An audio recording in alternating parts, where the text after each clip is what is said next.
Olá, no programa de hoje eu tenho certeza que você e toda a sua família vai apreciar e adorar. Nós vamos bater um papo com Marcos Kerlakian, o representante do Carlos Bakery no Brasil. Aliás, ele tem sido chamado de Carlos, em virtude dessa franquia desses doces maravilhosos e deliciosos.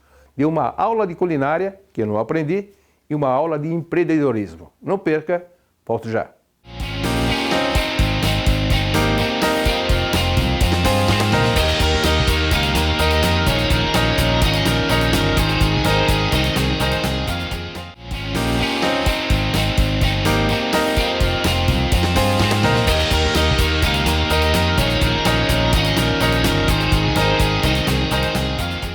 Olá, como eu disse na abertura, tenho um enorme prazer de receber aqui em nossos estúdios Marcos Kerlakian, a cara do Carlos Bakery no Brasil. Obrigado pela visita, Marcos. É um prazer grande estar com você, Décio. Eu sou fã do teu programa. Muito obrigado. Sempre assisti. Sou morador de Alphaville há 30 anos e admirador aí do teu trabalho. Muito obrigado. Eu também sou admirador daquela tua loja fantástica, o Carlos Bakery, aqui no Tamboré, no Shopping Tamboré, né? Temos aqui no Tamboré. Aqui não sei se é uma loja de enfeite ou de doce, é das duas coisas, porque o doce é bonito e a loja é bonita, o ambiente é legal, mas nós vamos falar isso já já. Eu queria saber um pouquinho da sua história, Marcos. Você começou aos 15 anos de idade, né? O que você fazia? Bom, Décio, a história é longa. Eu sou de descendência armênia. Os armênios no Brasil, a maioria deles trabalha com calçado. Meu avô trabalhava com calçado, meu pai. E eles tiveram a maior indústria da América Latina, calçados McKerley. McKerley, nossa, é McKerley. famoso. E aos 15 anos de idade, o meu irmão, que também trabalhava na McKerley, disse: eu vou dar meu voo solo, vou montar uma loja. Era ele que trabalhava com seu pai? Trabalhava com meu pai e com os irmãos. Ele saiu. É. Qual era a idade dele? O Manuel, bom, ele tem 9 anos a mais, então naquela época ele tinha 24. 24 anos. Você tinha 15. E ele disse: eu vou montar uma loja de sapato. Você gostaria de trabalhar? Eu disse: gostaria. Eu tinha um sonho que era comprar uma moto, que meu pai disse: eu não vou te dar. E aí começou a Pontal em 1970, na rua Teodoro Sampaio, a loja 1. E ele disse: o que você vai fazer? Eu falei: bom, eu não sei fazer nada. Então aí eu comecei como estoquista naquela loja. E um belo dia, faltaram 2, 3 vendedores num sábado, e o Manuel falou: sai do estoque, vem aqui ajudar. Nesse dia eu fui o melhor vendedor. Tá, e ele, você está no sangue da família, né? Mas ainda bem que você passou por todos os estágios da loja. O estoquista também é complicado, né? Imagino, não sei como é que é, mas estocar sapatos, vários números. Está faltando um, vai buscar. Ele calça 38, vai buscar o 38, tem que saber onde está. Essas coisas assim. E eu não sabia fazer nada. Ele me ensinou, ele falou: faz a puxada. Eu falei: que é puxada? Quando chega as caixas grandes, você tira e separa na prateleira por número, do menor para o maior. E aí eu aprendi. Bom, em pouco tempo eu tinha domínio sobre o estoque. E por isso que eu fui o melhor vendedor naquele dia. Tá vendo? E aí o Manuel disse: olha, fica aí como vendedor, você não volta mais para o estoque. Nessa época ele fazia direito, acho que na PUC. E ele falou: tô a chave da loja, você fecha a loja. A partir daí eu passei a abrir, fechar, fazer vitrine. Que responsabilidade, hein? Aí pegou gosto pelo negócio, por ser negociante, né? E depois, qual foi o segundo passo? Você ficou até quando lá? Você resolveu empreender? O que você fez? Eu era menino ainda, né? Era menino. No ano seguinte eu estava com a minha motinho em casa. E eu colocava ela dentro de casa, em cima de um tapete persa dele, que aquilo era meu troféu, né? Então, eu peguei muito gosto. Minha veia é de vendedor, de comerciante. Imagino. E foi ganhando, abri uma segunda loja, depois a terceira, aí começamos a trabalhar com moda. E em 1980, eu descobri um negócio que eu era apaixonado, que foi a Wrangler Jeans. Wrangler Jeans. Nossa, quem não teve uma Wrangler Jeans? Então, que ano foi isso? Foi em 1980. Eu descobri a marca em Buenos Aires, numa viagem que eu fiz, e eu vi lá na Cage Florida, lá, a Levi's e a Wrangler. Onde tinha uma Levi's, tinha uma Wrangler do lado. E eu voltei enlouquecido, eu queria a Wrangler, queria... Porque antes era só a Levi's que tinha no Brasil, né? Depois quando a Wrangler veio, foi um sucesso. Você que lançou então? Sim, a Wrangler, ela passou a ser uma licença da companhia Hering. A companhia Hering tinha licença, pagava royalty para os americanos, e eu fui o maior distribuidor deles no Brasil. Então, isso fazia parte do Grupo Pontal. E aí a empresa decolou. Nós tivemos aí 20 anos de muito trabalho, muita prosperidade. Depois, Décio, em 95, os filhos cresceram, os filhos do Manuel cresceram, e a gente, de uma maneira assim, sábia, resolvemos dividir as empresas, né? Porque os filhos começam a trabalhar, você sabe como é que é, nem sempre dá certo o tio com o sobrinho, né? Já é difícil parente, pai e filho, imagina sobrinho. Bom, e aí dividimos de uma forma bastante tranquila. Ele ficou com as lojas de calçado, eu fiquei com as lojas de roupa. E no ano 2000, a companhia Hering perdeu a licença da marca. Os americanos vieram para cá, não quiseram renovar mais o contrato e, infelizmente, as 130 lojas que existiam no Brasil sucumbiram. Nossa, de uma hora para outra. Na mão deles, eles eram péssimos gestores, os donos da marca. Mas você teve outras coisas, você teve a Viking, você teve a Via Uno, né? Me fala um pouquinho disso. Então, eu tive a Viking, né? Ela foi uma... Nós somos pioneiros nessa linha high-end de appliances, né? Fogões, geladeiras. Nós somos os primeiros a distribuir também aqueles patio heaters, aquecedores externos de ambiente. Ah, tá. Foi o primeiro.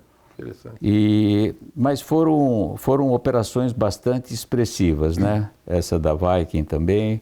Aí depois a Via Uno Calçados também.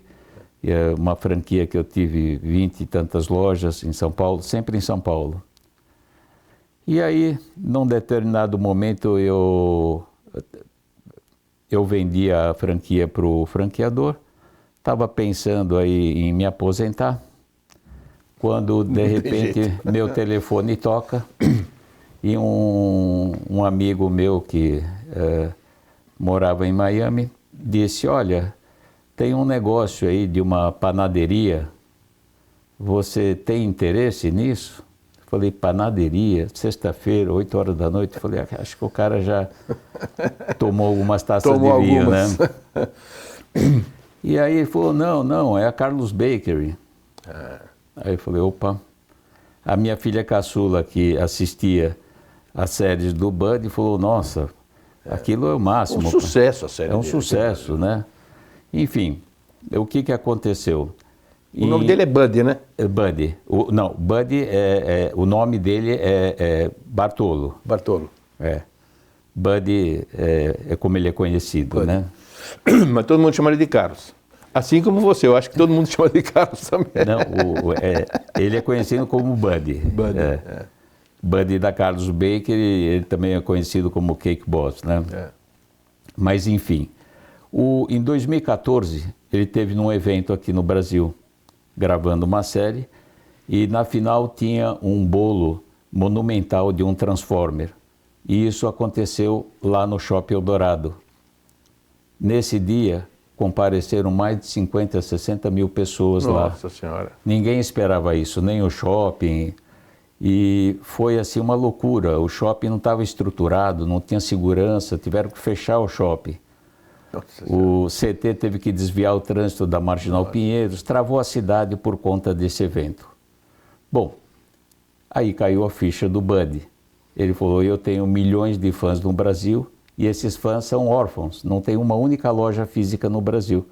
Eu preciso achar um sócio operador barriga no balcão. E aí o meu nome foi parar na mesa dele. Que coisa, né? Ou seja, mas tudo isso porque você realmente tem a barriga no balcão. Barriga no balcão. Você já aprendeu desde os 16 anos de idade o que é esse trabalho, o que é a dureza de ficar dirigindo um negócio, armazenando, etc. Mas o desafio da Carlos Bakery no Brasil, isso foi em 2016 que veio a primeira loja? 2016. É. E como é que foi? Você talvez tenha ficado tenso com esse desafio, né? Ou seja, se fosse eu, que não sou do ramo, ele está lá nos Estados Unidos, fazendo aquela maravilha que eu conhecia por seriado. Eu sempre, como é que faz isso? E você teve a percepção de pensar antes, quando você viu, estava ali a oportunidade. E foi um sucesso, né? Como é que foi a tua reação quando você foi falar com ele? Ele estava com vontade de vir, você com vontade de empreender de novo, né? Como é que foi isso? Pois é, Décio. Ele ligou, convidando para ir para Nova York, nós fomos, e numa reunião voltamos com o negócio fechado. Uma missão quase impossível, porque apesar de eu ter naquela época tinha 45 anos de experiência no varejo, eu tinha 0 de experiência nesse ramo de confeitaria. Eu, 0. Minha esposa, Mila, desde que nós casamos, 25 anos atrás, ela faz bolo desde sempre. E a turma brincava com ela: ô Mila, monta um negócio de bolo, monta uma confeitaria. E por uma ironia do destino, o negócio aconteceu. Deus ajuda quem trabalha, né? Pois é, isso é verdade. E aí você fez essa primeira tentativa aqui no Brasil com essa franquia? Voltamos com a missão de levantar a operação no Brasil em 3 meses. Fábrica e loja. Quer dizer, é uma missão em 3 meses. Ou seja, você tem que sair do zero. A única referência que você tem é a sua esposa, a Mila, que fazia bem bolo. Mas não era a mesma coisa no sentido de... Até talvez seja tão gostoso quanto. Mas a plástica daqueles doces... Eu sou fã da tua loja, te falei aqui nos bastidores. Aquela lagosta lá é um negócio inacreditável. Parece de verdade... O gosto daquilo... E você me falou também que se me der a receita daquilo, eu não vou conseguir fazer, né? Então, nós passamos por uma fase assim bastante turbulenta, porque apesar de ter todas as receitas, a gente seguia o passo a passo da receita e dava tudo errado. Aí alguma coisa não está batendo, porque eu sigo a receita. Até o Buddy, numa das visitas dele, falou: bom, o negócio é o seguinte, farinha brasileira não é igual à americana, o leite não é igual, o açúcar não é igual, o fermento não é igual, a umidade relativa do ar não é igual, nada é igual. Nós precisamos contratar um food science, um cientista de alimento, para chegar nas receitas ideais, né? Eu não tinha a mínima ideia que essa profissão pudesse existir. Ou seja, veio um cientista de alimento. Cientista de alimento. Você pegou aqui no Brasil? Sim, existem mais de 300 tipos de farinha. E cada uma, a molécula trabalha de uma forma sobre baixa e alta temperatura, por isso precisa de um cientista de alimento. Então, e o Buddy dizia, o creme do canole, quando você morde o canole, a consistência dele é aquela que tem que ficar marca do dente no creme. Como se mordesse um polengue, não tão consistente. Já estou com vontade de comer canole aqui. Daqui a pouco. Mas, enfim, deu certo, conseguimos, através desse profissional, acertar todas as receitas e no dia 7 de dezembro de 2016, abrimos a porta da primeira unidade fora dos Estados Unidos. Que maravilha. Bom, eu quero falar disso com você no segundo bloco, porque ele veio para cá para a inauguração, não foi? Veio. E você me mandou um vídeo que eu queria mostrar para os nossos acompanhantes aqui, telespectadores. Então acompanhe o segundo bloco da extraordinária entrevista com Marcos Kerlakian, a cara do Carlos Bakery no Brasil. Até já.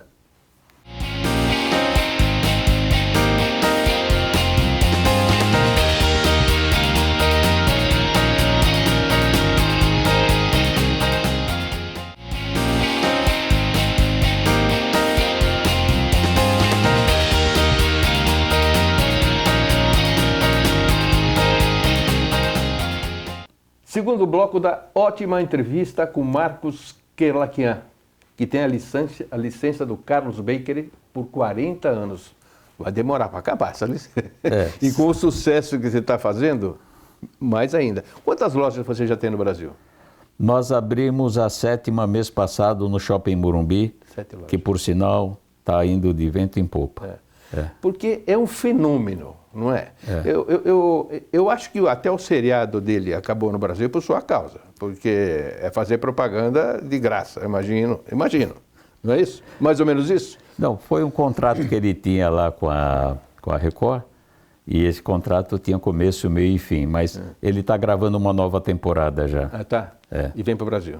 Vem para o Brasil. Está gravando lá nos Estados Unidos essa nova temporada, quando terminar vem para cá também. Ou seja, vai ser ótimo para você, né? Ótimo. Já está bom, porque todo mundo sabe, todo mundo conhece. Agora, me conta qual... A minha avó sempre dizia que a gente come com os olhos, né? A gente come com os olhos. Você acha bonito aquele bolinho de bacalhau, aquela que você come. O teu, além disso, tem um sabor inigualável. Você me disse que contratou até um cientista em alimentação, né? Para poder cuidar da farinha, melhor açúcar. Me fala um pouquinho do gosto e também da plástica. Como é que você aprendeu a fazer aquilo, já que você disse no primeiro bloco que não dava muito certo? Como é que foi o aprendizado? Olha, é um aprendizado bastante interessante, mas eu vou ser bastante sincero com você, eu não aprendi nada. Quem sabe é a Mila. A Mila já era fazedora de bolo. Ela trabalha com você. Ela montou uma equipe muito boa na fábrica e ela trabalha comigo. A Mila, a Mariana e o Marcos, a família trabalha todos juntos, cada um na tua área. Ou seja, você vê como é que é a coisa. Começou assim com o teu pai, é uma história de família. Você vai trabalhar com o seu irmão, seu pai também. E agora toda a família... É a confiança que você tem neles, é a competência, está no sangue esse empreendedorismo de todos. E dá muito certo, né? Dá muito certo. Dá certo. Como é nos Estados Unidos. O Buddy trabalha com a família toda. Ele, as 4 irmãs e os 2 cunhados. A lá italiana. Aquela confusão, de vez em quando sai briga, entre beijos e tapas eles vão levando lá. Eu vi alguns seriados que de vez em quando o bolo caía, dava aquele desespero, né? A naturalidade, como ele faz, a beleza, é uma coisa maravilhosa. Quando você abriu a primeira loja, ele esteve aqui no Brasil? Não. Ele não pôde vir e eu fiquei preocupado. Eu falei, mas Buddy, está abrindo a primeira unidade no Brasil, você não vem? Ele falou, não dá, mas como é que eu vou abrir? Ele falou, abre a porta. Dia 7 você abre a porta. Simples assim. O que vai acontecer? É um lugar que tem bastante movimento, jardins, vai passar vai tirar uma foto, vai postar na rede social, outro, mais outro, mais outro. No segundo dia você vai ter fila lá na porta da tua loja. E dito e feito. Décio, nós tivemos um período longo de abrir a loja com fila e fechar com fila. A fila dobrava a esquina e ia para Oscar Freire. E você conseguia atender essa demanda? Foi aprendendo com o tempo. Não tem hora, acabou. Nós não tínhamos opção. Graças a Deus, a equipe trabalhou com maestria, não deixamos de atender um único cliente. Faltava isso, faltava nozes, corre para comprar nozes, faltava ricota, corre para comprar. Porque a demanda, o que aconteceu quando abriu, é que a expectativa de venda foi mais do que o dobro. Quase o triplo do que a gente tinha planejado. Então, ninguém esperava que o Buddy, os produtos, a Carlos Baker, fosse fazer tal sucesso. Pegou todo mundo desprevenido. Faltou gente, faltou ar-condicionado, faltou embalagem, mas a gente conseguiu... Quer dizer, além da fama do Carlos Baker, dele, dos doces, da plástica dele, tem que ser bom, tem que ser gostoso. Isso você acertou também. Acertou também, graças ao aprendizado. Como eu te disse, todos os produtos do nosso menu, se não forem iguais, estão melhores do que os de lá. A qualidade é uma... Ele já falou isso para você, né? Ele falou. Ele parabenizou a Mila, a equipe toda. Ele falou, vocês estão de parabéns. Ele visitou as 7 lojas, perdão, 6, porque não estava inaugurado o Morumbi mês passado. E cada loja que ele chegava, ele filmava a loja, ficou encantado com a arquitetura das lojas, com a vitrine, a exposição que você falou que a gente come com os olhos e dá vontade de comer mesmo, com a qualidade do produto, com a energia da equipe. Ele foi recebido com muito calor, você vai ver isso no vídeo. E ele saiu daqui levando com ele um gostinho de quero mais e disse, um pedaço do meu coração ficou no Brasil. Que maravilha. Uma das vezes que eu estive na tua loja comprando um bolo, eu não me lembro o que aconteceu, eu queria um determinado sabor, acho que era nozes, com nozes, eu não me lembro exatamente. É o Buddy's Carrot Cake, é um dos campeões de venda. Ela não tinha na vitrine. Como as outras, eu pensei, como as outras docerias, vou levar outro sabor. Ela falou, não, eu faço um já para você. Me dá 15 minutos, alguma coisa. Eu fui até as outras lojas, contei e estava o bolo lá pronto. Aqui, ou seja, você tem essa capacidade de fazer Sim, na hora também. Na hora. Ou seja, não tinha o sabor que eu queria, eu pedi, veio. Mas é assim mesmo. Nós temos os bolos de vitrine e, aliás, a Carlos Baker é a única confeitaria que tem bolo de pasta americana à pronta entrega na vitrine. E fora isso, nós fazemos, você quer um bolo de nozes, um bolo de red velvet, do tamanho que você quiser, você vai dar uma volta, a gente faz ele na hora. Me conta a primeira vez que ele veio no Brasil. Ele veio quando para cá? Te visitar, ia nas tuas lojas? Ele teve, na verdade, antes da pandemia, teve o cunhado dele, o Mauro, que ele não pôde vir, e o Buddy teve em 2017. Foi um sucesso, né? Foi um sucesso total. Você me mandou um vídeo, ele chegando no aeroporto, você recepcionando, e depois toda a passagem dele pelo Brasil. Ele foi em vários programas, inclusive do Tatola, que ele esteve aqui conosco, né? Tatola, meu grande amigo. Vamos ver esse vídeo? Vamos ver. Muito legal, muito interessante. Veja a alegria do Carlos Baker e do Marcos Kerlakian. Carlos Baker aqui, outro segundo, acompanhou toda essa visita. Vamos lá.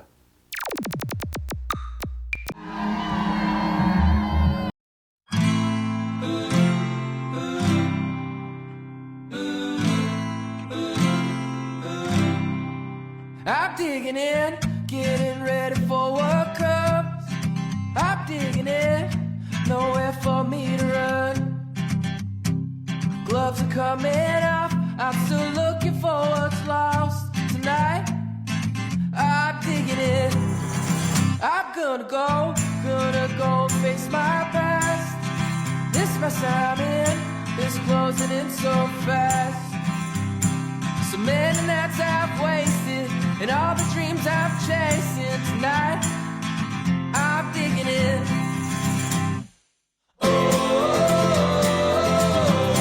I'm ready for it all.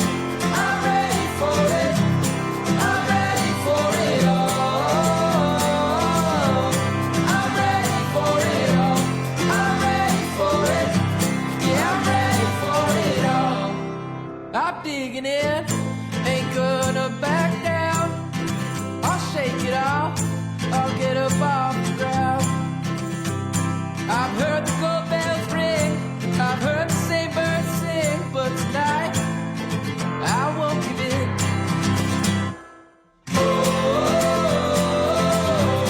I'm ready for it all. I'm ready for it. I'm ready for it all. I'm ready for it all. I'm ready for it. Yeah, I'm ready for it all. I've lost my ways, I've made mistakes. For all the hearts I had to break, I only did what I knew how to do. Forget about the pain I've caused. Nothing comes without a cost. I paid the price, just like we all do. Just like we have to. I'm ready for it all. I'm ready for it. I'm ready for it all. I'm ready for it all. I'm ready for it. Que maravilha, né? Eu vi a tua alegria abraçando, a alegria dele, com os fãs todos. Que loucura, que paixão. Olha, parabéns por ter acreditado, alguém te disse que você é um empreendedor, casa com ele, que é outro empreendedor, né? Outro doido de pedra, né? Acredita no que faz. Me fala um pouquinho do sabor desses doces. Você está me falando alguma coisa de fator de excelência no gosto desses doces. Como é que você faz isso? Olha, Décio, eu sou suspeito, mas meus clientes não. Aquelas filas não acontecem por acaso. 6 anos depois, você ter fila na porta das suas lojas tem algum motivo. Você tem experiência, já tem outras lojas, tem outros tipos de produtos.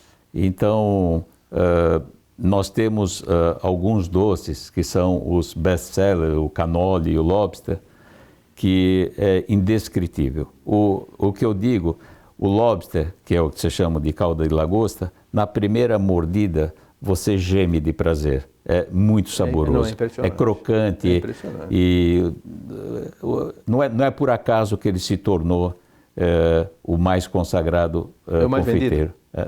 É o mais vendido entre os doces todos. Agora, ele e o cannoli. Lagosta a gente está acostumado a saborear salgado, né? Vira um doce, quer dizer, doido de pedra, né? E chama atenção, você fica alucinado com aquela plástica do doce. Agora, um outro segredo, como é que ele consegue dar plástica? Porque parece um bolo de plástico, parece imitação, e não é. Você não vai me contar o segredo, mas como é que vocês conseguem fazer exatamente como ele faz nos Estados Unidos? Ou seja, qual o tipo de treinamento que vocês tiveram para chegar nessa perfeição?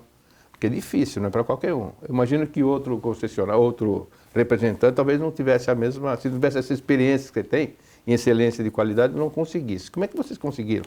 Como é que foi o treinamento das pessoas? Olha... Além da Mila, né? É bom, então, eu digo que isso é mérito da Mila, porque é um trabalho insano de persistência em busca da perfeição.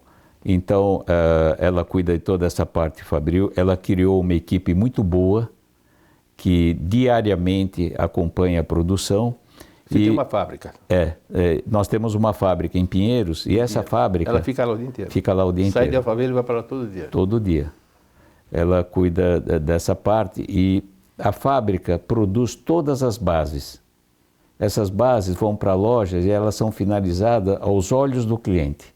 Você está lá e estão finalizando o cupcake, estão boleando o brigadeiro e estão assando o cookie, então aquele perfume gostoso todos os sentidos tem na vitrine show. Essa é a pegada do projeto que vem lá dos Estados Unidos. A vitrine show, ela apresenta para o consumidor a finalização. Isso é terapêutico, porque tem gente que fica horas lá olhando na vitrine os confeiteiros trabalhando. Vou fazer igual, não consegue mesmo, não consegue mesmo. Mas olha, eu sou profissional de marketing há, sei lá, 50 anos. Todos os princípios do marketing estão aí nessa operação. Ou seja, você olhar, você prestar atenção, não é só o doce que é muito bom, a prática dele, como se faz. E o pior, o cara fica olhando a vitrine, anota tudo e não faz igual em casa. Não consegue. Eu já tentei, não consegui. Não consegui. Não tem jeito. Não tem jeito. O segredo de você está muito bem guardado, mas acho que é o capricho, né? A Mila já era boleira, né? Ela sempre foi. Boleira de bolo, né? E uma coisa assim, já sabia fazer bolos excelentes. E está nessa operação. Outra coisa, a família toda trabalhando junto. Eu também. Na nossa agência de publicidade aqui de eventos, meus filhos estão comigo, tocando, tal. Tem outros funcionários, mas eles estão na direção total, né? Eu já estou meio aposentado.